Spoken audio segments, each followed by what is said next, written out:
કુંદડીનું માથું ખોળામાં લઈને માથે કપાળે હાથ મૂકીને એટલું કીધું, ગાંડી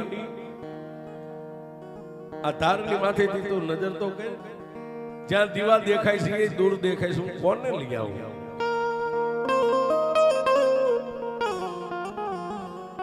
મારી દેવી માથે ભરોસો રાખ.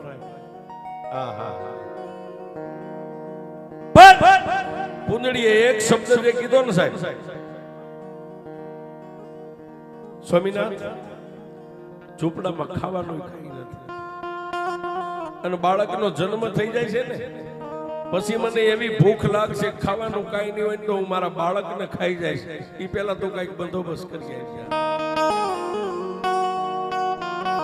પોતાની બાઈને રૂડું મનાવવા માટે પોતાની બાઈના કપાળે હાથ મેકી ધીરજ આપી અને ઝૂંપડામાંથી બહાર નીકળ્યો, પણ ક્યાં જાય?